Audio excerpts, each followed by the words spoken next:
Are we going to achieve artificial intelligence in our lifetime? Well, it depends on how you define artificial intelligence.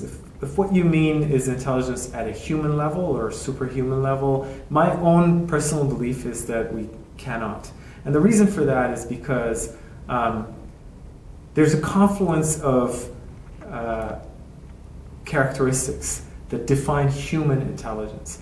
Many of those characteristics come through years and years and years, millions of years of evolution. And therefore, even if we take our best guess at these various different characteristics and put them together into a robot, it's going to disappoint. It's not going to look the same, feel the same, and decide the same as a human. On the other hand, I would say that that really should not be the goal of artificial intelligence. I think we look at human intelligence as well as biological intelligence as a source of inspiration.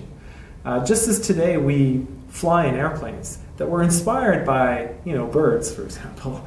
Our airplanes don't look like birds, and in fact they can do much more than what birds can do. So I believe intelligence is the same. If we're inspired by it, in certain point application areas, they will be able to not just augment us, but extend us and make a better world. So I think the goal of finding super intelligence is probably somewhat misplaced.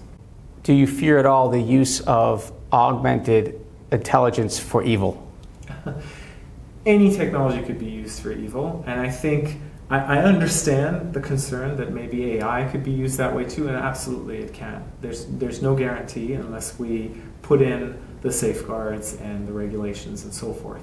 But I don't think that's a specific characteristic of AI that suddenly makes it more evil or less evil. It's just technologies like that in general. But one thing I do want to say is, again, going back to being able to validate an AI system in many, many different situations, backtest it, throw imaginary situations at it and see how it acts. I think we can get much more comfort in the decision making of an AI system than we ever could in other machinery or human decision making. So, and we can log how our AI is actually making those decisions, so that when the AI does go wrong, we can go back to the logs and see exactly what steps the AI took that led to that bad decision. We can't do that with humans. So I think there are characteristics of AI that actually allow us to put in safeguards that way. If you have more questions, comments, or alternative solutions, leave a comment below. We're happy to share it with the community.